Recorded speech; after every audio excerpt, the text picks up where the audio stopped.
كايرو فوتوغرافي كلاب هو مكان لكل المصورين في مصر. اي حد محتاج اي حاجه في التصوير بيبقى يقدر يلاقيها هنا موجوده معانا في الكلاب، من اول التعليم، الايجار، البيع، الشراء، الطباعه، ايه تاني، التصوير، اللاب، عندنا سي بي سي لاب، عندنا سي بي سي ستوديو. اي حاجه انت ممكن تحتاجها كمصور، اديتنج، مونتاج، فيديوجرافي، فيديوز، تعليم فيديو، اي حاجه انت ممكن تحتاجها هتلاقيها هنا في كايرو فوتوغرافي كلاب. احنا بنعمل كل خميس يوم او ايفنت اسمه ايفنت الخميس.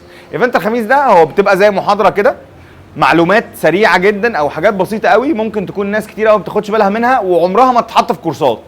يعني البوزنج ده صعب جدا ان انت تحطه في كورس، هتحطه في انهي كورس بالظبط؟ اوكي؟ فبالتالي احنا بندي التبس دي لوحدها على جنب كده اهو، عشان ممكن انت تحضر خميس وتفوت خميس مفيش اي مشكله. ودايما ايفنت الخميس بيتكرر كل 4-5 شهور. يعني احنا ادينا البوزنج ده قبل كده، اديناه في رمضان، ايه؟ في شهر 12 انت حضرته؟ كنت عايز تحضره؟ لا دي تاني مره. انا اللي بدي الايفنت وعارف. اوكي؟ وعلى فكره من اصعب الحاجات في الدنيا ان انت تقرر ايفنت الخميس ده يبقى موضوعه ايه، عشان يبقى موضوع جديد على ناس كتير ويبقى موضوع سهل والناس ما تملش يعني من التعليم. ناس كتير جدا لما بتيجي تتعلم التصوير بتبدا انها تفكر في ايزو وشطر وفتحه عدسه وبتاع وازاي يظبط الاضاءه والكلام ده كله، وينسى ان هو هيصور ايه. يعني ما هو يا فرحتي لو انا ظبطت الاضاءه بتاعتي كويس قوي وانا بصور الشخص والشخص ده طالع صورته مش حلوه. طيب تعالوا نمسك بقى في حكايه الشخص ده طالع صورته مش حلوه. يمكن الولاد ما عندهمش مشاكل في الموضوع ده. هنيجي بقى للجزء الاكبر من المجتمع بتاعنا اللي ما بيعجبوش العجب، واللي دايما حاسس ان الصوره دي فيها مشكله وان انت ما بتعرفش تطلعني زي ما انا. مين هم؟ ما حدش عايز يتكلم، انتوا خايفين ولا ايه؟ البنات. دايما البنات عندها مشكله ان انت مش مطلعني زي ما انا في الحقيقه. طيب تعالوا نتكلم عن النهارده عن البوزنج ونشوف ازاي ان انت تطلع الصوره اللي قدامك زي ما هي في الحقيقه، بل وكمان احسن. يعني تيجي تسالها كده عايز حضرتك ايه؟ عايز حضرتك رفيعه؟ تقول لك يا ريت، فتروح مطلعها رفيعه. طب هي لو رفيعه تقول لك انا عايزاني مليانه شويه.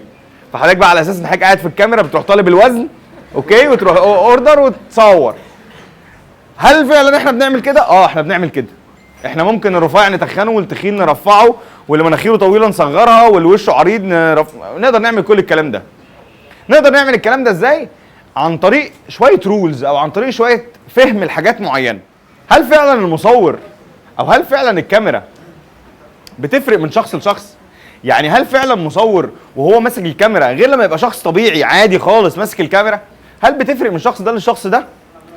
انا مقتنع ان هو لان المصور بيبقى فاهم الكاميرا او فاهم الكاميرا شايفه ازاي بشكل مختلف. تعالوا النهارده نفهم الكاميرا بتشوف ازاي، او المصور بيقدر يخلي الكاميرا تشوف ازاي. عن طريق ايه؟ عن طريق اول حاجه ان احنا نبقى عارفين هل عينينا بتشوف 3D ولا بتشوف 2D؟ تفتكروا عينينا بتشوف 2D ولا 3D؟ تشوف الاثنين مالتي فانكشن 2D. عايز تيجي هنا في مكانين فاضيين في اي بي هنا. هي دي واحده حجزت وخرجت ولا ايه؟ حد حاجز هنا؟ انت واقف قدام الكاميرا. حد حاجز؟ هو انت يعني عشان ياباني يعني؟ هو حد حاجز هنا بس هو ايه حد حاجز؟ مفيش حاجه اسمها حجز عندنا على فكره. تعالى انا هقعدك. هي واحده شرسه قوي تبعك؟ خلاص معلش سامحيها بقى.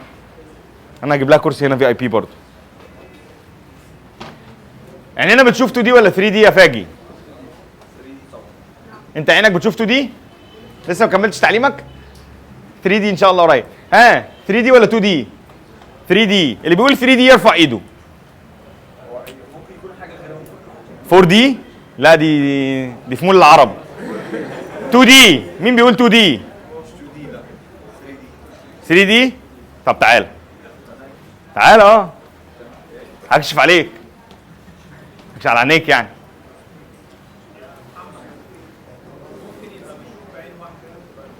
ممكن يبقى بيشوف بعين واحده. وريني كده. لا ده 2 دي لوحده. اوكي. بص لي كده. انت شايفني تخين ولا رفيع؟ لا قول عادي براحتك. ما نتكسفش النهارده، هنتكلم عن كل حاجه. رفيع، تخين، صح؟ عندي كرش ولا لا؟ بص انت بتفكر. طب كده انا عندي كرش ولا لا؟ ايه ده ظهر فجأة؟ طب تعالى اقعد بقى واقول لك ايه اللي حصل. بصوا مبدئيا كده لازم تبقوا عارفين ان العين بتشوف 2 دي. صح؟ الناس اللي رفعت عينيها في 3 دي ممكن تنزل عينيها ايديها تاني، عينيها ايه؟ الناس اللي رفعت ايديها في 3 دي تنزل ايديها تاني. وعلى فكرة لو العين كانت بتشوف 3 دي ما كناش احتاجنا نضارة عشان نشوف ال 3 دي.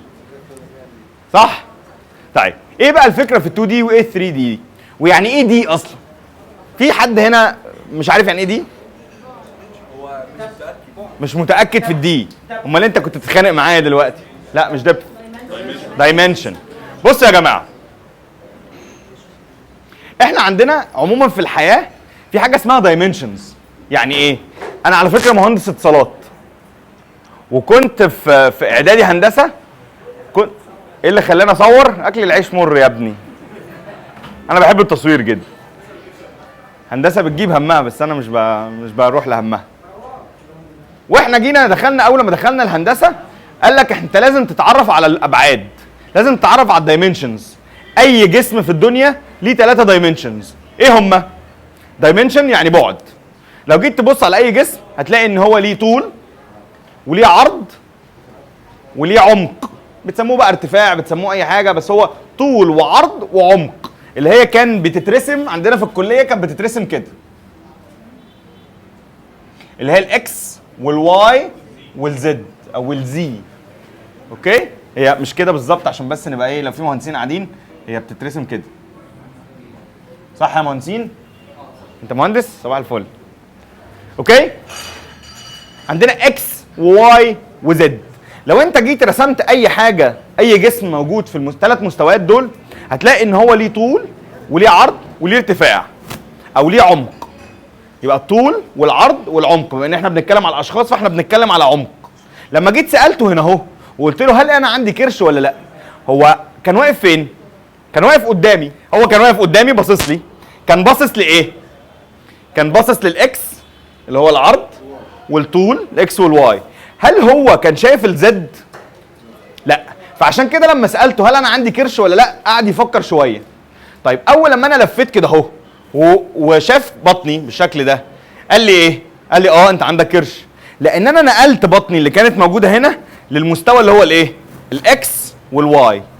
لما نيجي نبص دايما لعين الانسان هنلاقي فعلا هي بتشوف الاكس والواي بس، 2 دي بس.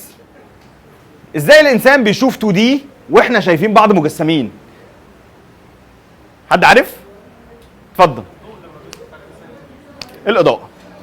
لما جينا ندرس موضوع ال 2 دي وال 3 دي، انا ليه بشرح الحته دي؟ ايه علاقتها بالبوزنج؟ ما هو انت بتبوز في ال 2 دي بتوعك. يعني انت اللي بتتحكم ايه اللي يظهر في ال 2 دايمنشنز اللي انت شايفهم. صح؟ مش انت بتيجي تصور حد، الحد ده بيبقى واقف قدامك، الكاميرا بتشوف ال 2 دي بتوعه، فلو انت قلت له اقف كده، انت هنا بتغير الاجزاء اللي ظهرت في ال 2 دي اللي احنا شايفينهم، صح؟ وبعدين بتوزع اضاءه عشان تغير ال 2 دي اللي في الاخر بيتلقطوا للكاميرا. يعني نقدر نقول هنا اللي بيتحكم في ال 2 دي وال 3 دي اول حاجه هي الاضاءه. ازاي؟ لو انا جبت لك مربع زي ده او مستطيل زي ده، اوكي؟ وجيت رحت مظلل الجزئين دول كده، تخيلوا معايا ان ده متظلل شادو، يعني مش رسم، اوكي؟ انت هتعرف ان ده عامل ازاي؟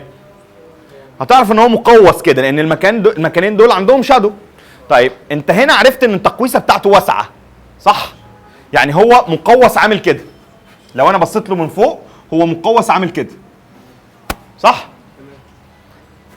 تخيل اوكي؟ ممكن لجوه او لبره، عشان الحته اللي مش متظلله عريضه. فمعنى كده ان الجزئين اللي في الاخر دول هم اللي مش على نفس المستوى بتاع اللي في الوش، صح؟ لو انا جيت زودت الشادوز دول شويه كده وخليت الجزء اللي مش مظلل اصغر، انت كده ايه؟ انت كده هتبقى شايف انها عامله كده،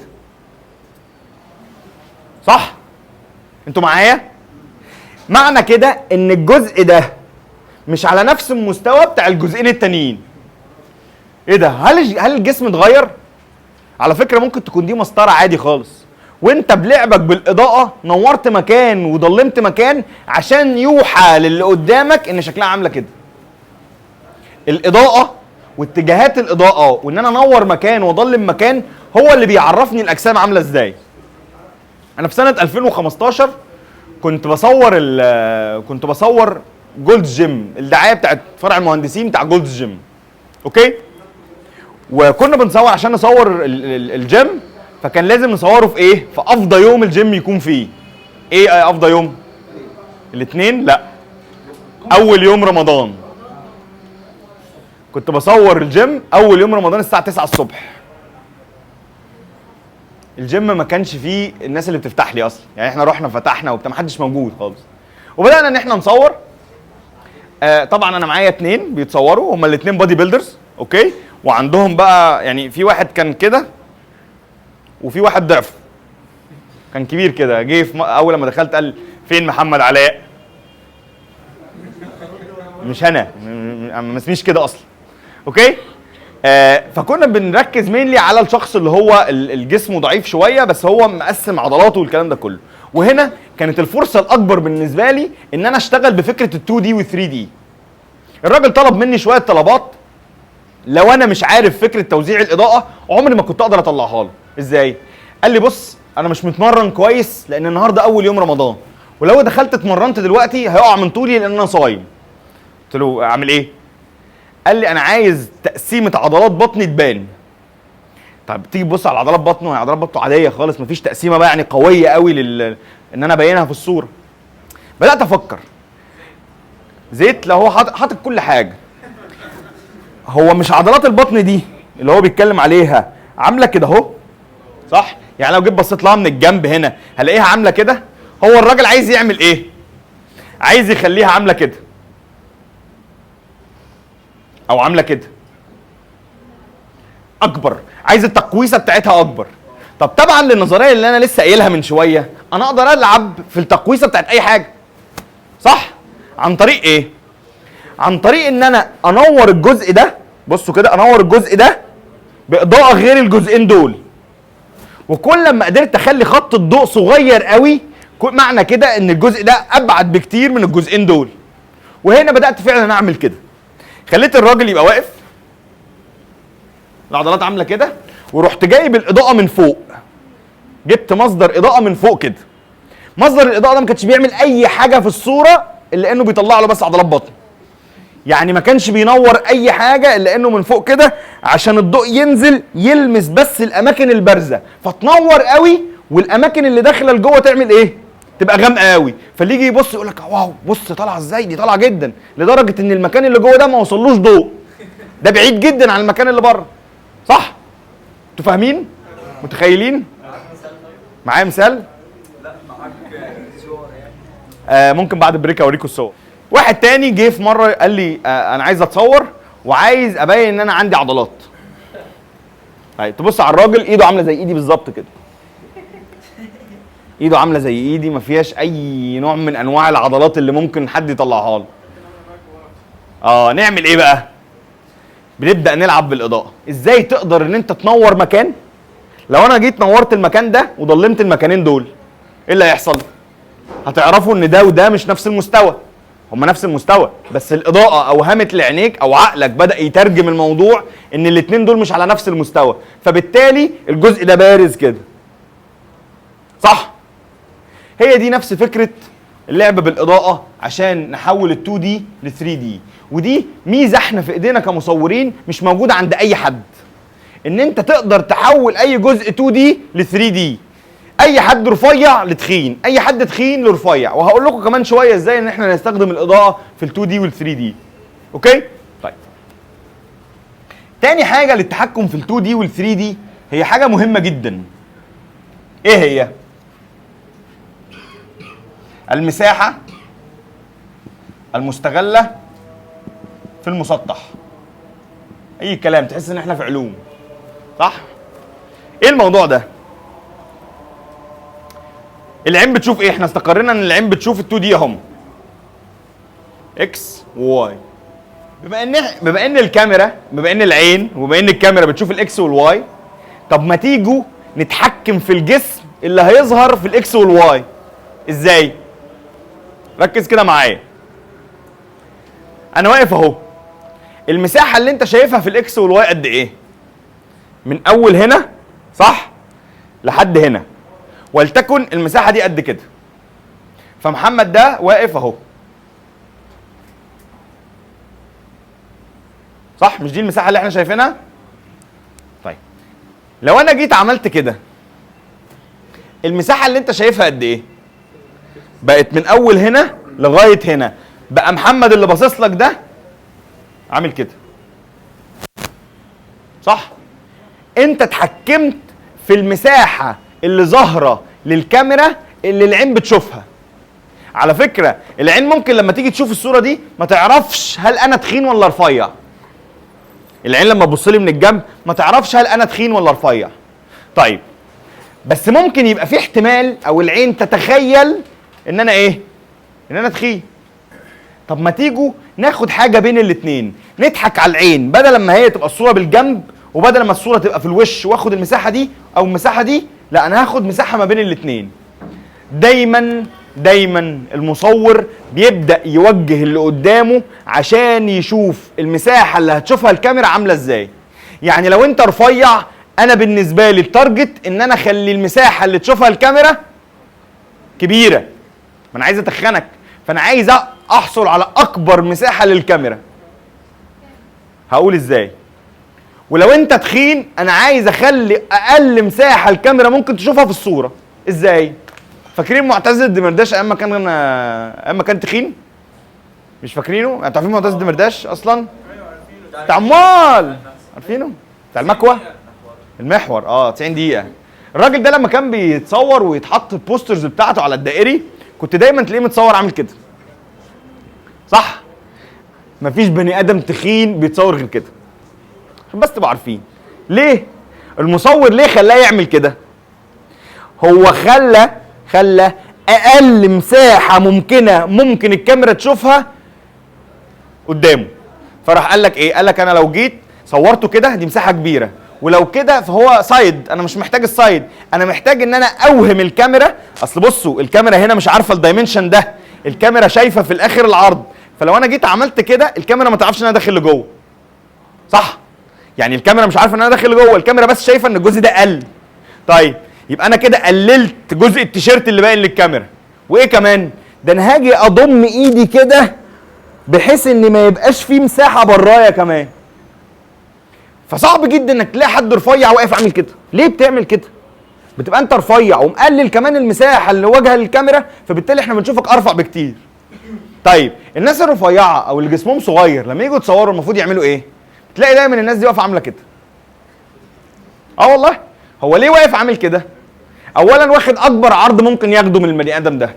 تاني حاجه بيحاول يزود شويه المساحه اللي موجوده عشان العين لما تيجي تبص تنخدع في الشخص ده لو هو رفيع وتشوفه ايه؟ اتخن شويه. فاهمين الفكره دي؟ المساحه المعرضه للكاميرا عامله ازاي؟ تاني اقولها تاني؟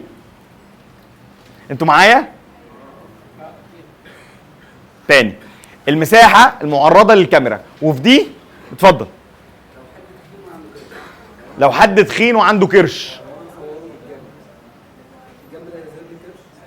لو انت هتصوره من الجنب كده اهو، بص الكرش فين؟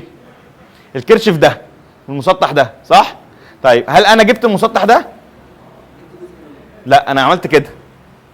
فاللي هو ايه؟ انا لا جايب المسطح ده كله ولا جايب المسطح ده كله. فاهم؟ انا واصل لجزء ما بين الاثنين اللي هو في الاخر الكاميرا شايفه ده، مش شايفه الايدجز دي. انا هنا استخدمت المساحه ان انا الغي الكرش. عندي كمان حاجه ان انا استخدم الاضاءه ان انا اشيل الكرش ده خالص. انت متخيل ان انت لو نورت الجزء ده عندي انا كله بنفس الاضاءه مش هتعرف اصلا ان انا عندي كرش ولا لا. فاهم قصدي؟ اصل بص ايه الفرق ما بين كده وما بين كده؟ ان الاماكن دي فيها شادوز، صح؟ لكن انا لما عملت كده بقى كل ده نفس الاضاءه فمفيش فرق. ودي رابع حاجه هتكلم عليها. في حاجه عندنا في التصوير اسمها المنظور، حد يعرف عنها حاجه؟ البرسبكتيف. على فكره احنا عندنا في التصوير حاجات جميله جدا، ما هو دي من الحاجات الجميله. ايه؟ لا، المنظور مش هو النسب. هو انا ما قلتش النسب اصلا.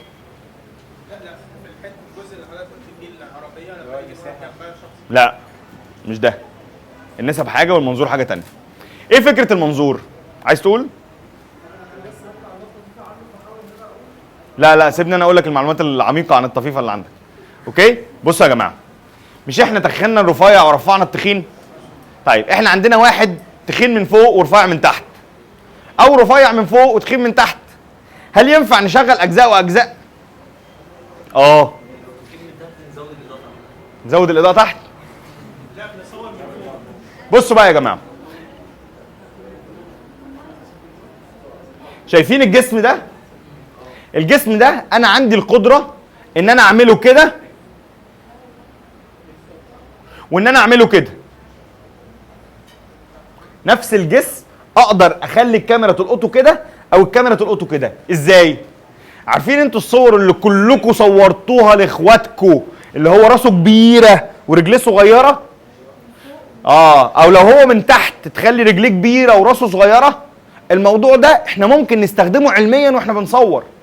يعني لو لقيت واحده الجزء اللي فوق مثلا كبير قوي عن الجزء اللي تحت، او العكس، او واحد الجزء اللي فوق كبير عن الجزء اللي تحت، ما يبقاش الجزء اللي فوق كبير وحضرتك بتصوره من فوق. مش عمليه تضخيم هي. فاهمين اقصد ايه؟ انت لما بتصور دايما عندنا في قاعده بتقول لك ايه؟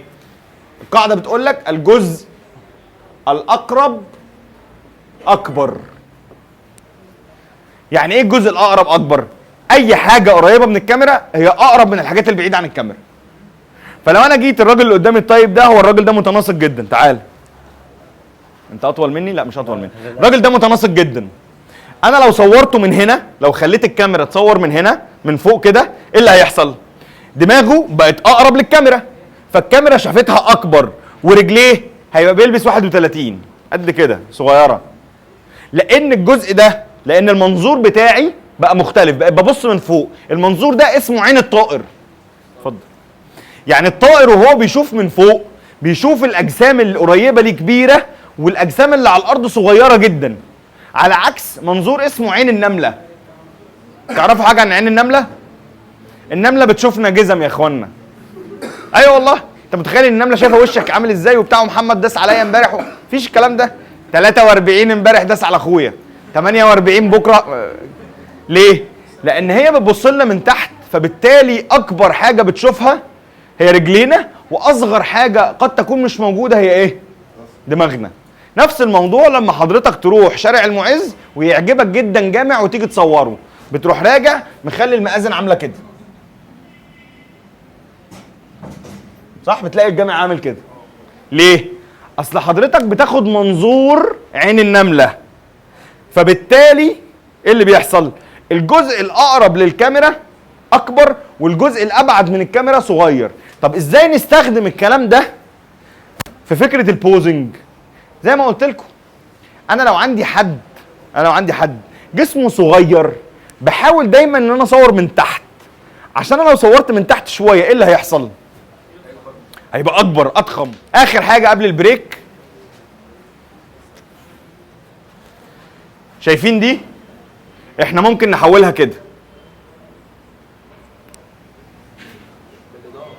لا، حد عارف ازاي؟ عن طريق العدسه. انت عندك عامل من العوامل اللي بتتحكم في الشخص اللي قدامك وهي العدسه. كل ما تكون العدسه وايد انجل، عدسه زاويتها واسعه وتقرب من الشخص بيها، كل ما يحصل لها ديستورشن. الديستورشن ده معناه التشوه. طيب احنا ممكن نستغل الديستورشن لصالحنا؟ واحد رفيع اصوره بديستورشن، هيعجبه جدا الموضوع ده. ما تجيش بقى الواحد زيي وتصورني بديستورشن. كان عندي مشاكل دايما ان انا لما كنت بدي محاضرات كانوا بيجوا يصوروا بعدسه وايد انجل، محاضره زي كده، فبقى عايز يصورني ويصور الناس، وانا بسم الله ما شاء الله ايه؟ رفيع. اوكي؟ بلاش قلبوز يعني. وانا رفيع شويه. اوكي، فطبعا كان اللي بيجي يكفر الورشه بيحتاج ان ان الانستراكتور يقف هنا والناس قاعده كده. ما ادراك بقى ما الحته دي. الحته دي في العدسات الوايد انجل بتبقى مشدوده جدا، ستريتشنج. اوكي، فتلاقي ان انا طالع على الجنب هنا اهو عامل كده اهو، راسي عامله كده وجسمي عامل كده، وانا اصلا مش مستحمل. فدايما اقول له وانت بتصور قول لي اقدم قدام شويه، فتبقى في حته ورايا وانا واقف في الحته السيف سايد. نقدر احنا فعلا الديستورشن او التشوهات بتاعت العدسات دي نقدر ان احنا نستخدمها لصالحنا او نخلي بالنا منها واحنا بنصور. عارفين دايما لما حد فيكم بيخش في مجال التصوير يقول لك ايه؟ اشتري العدسه ال 50 مللي. ليه بقى؟ هل هي عشان رخيصه؟ ولا هل هو عشان حد قال له يشتريها؟ هو حد قال له يشتريها. ويقول لك ان ال 50 مللي هي عدسه البورتريه المعظمه. من وجهه نظري ال 50 مللي مش عدسه بورتريه ولا حاجه. ده البورتريه اللي انت عايزه لكن مش اللي انا عايزه. افضل عدسات البورتريه اللي احنا بنتكلم في 85 فما فوق. اغلبيه الناس اللي بتيجي تصور بورتريه بتعلي المليمتر جدا، يعني بتعمل زوم جدا. بيعمل زوم ليه؟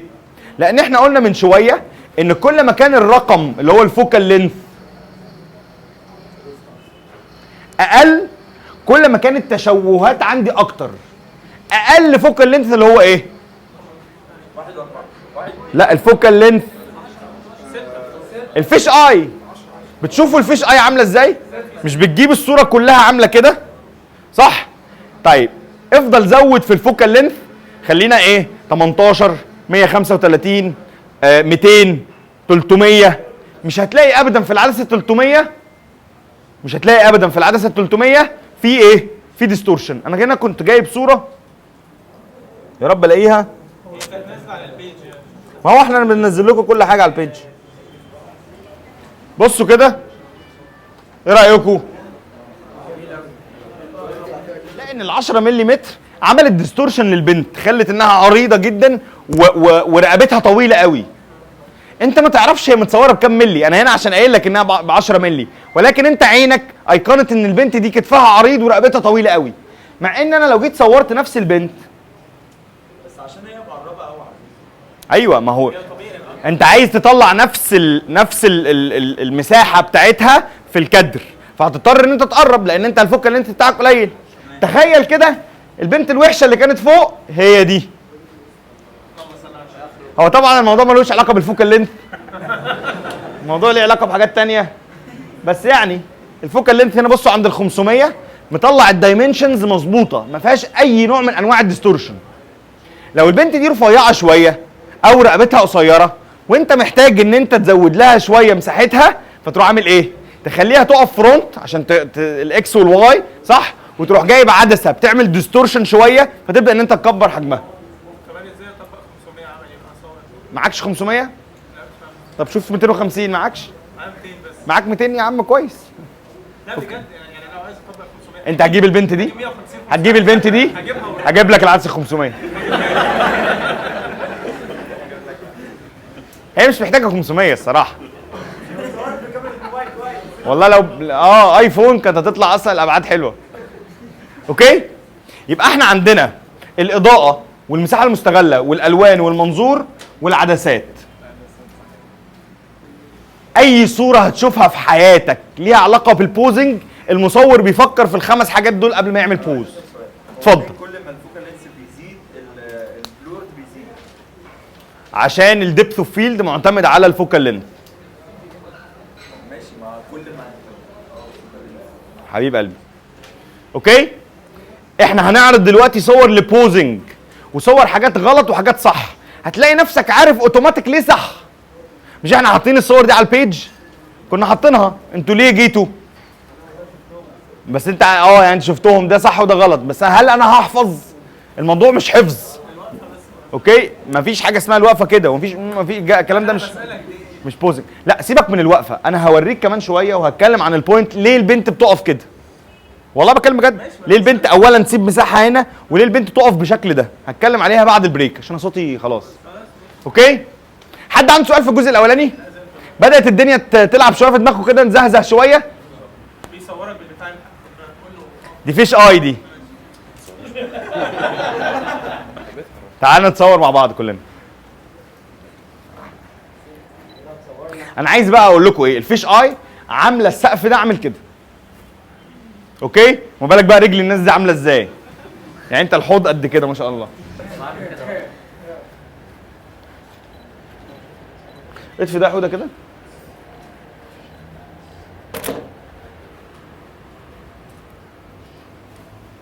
انت طالعه. انت عارفه كده؟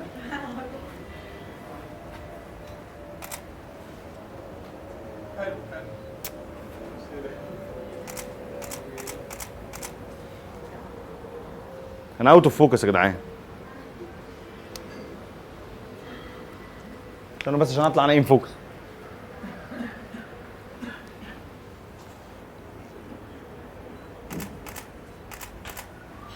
كده احنا اول. مش هقول لك.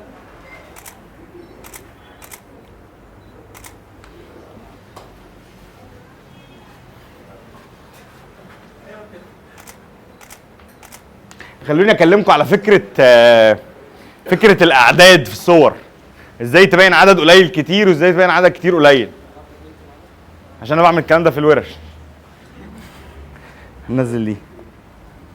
انت بس الراجل ده مش طالع. انت مهم قوي انك تطلع.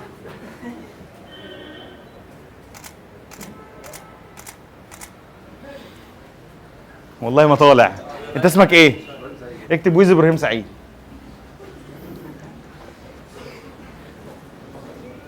رايت ناو دي. اوكي يلا بريك.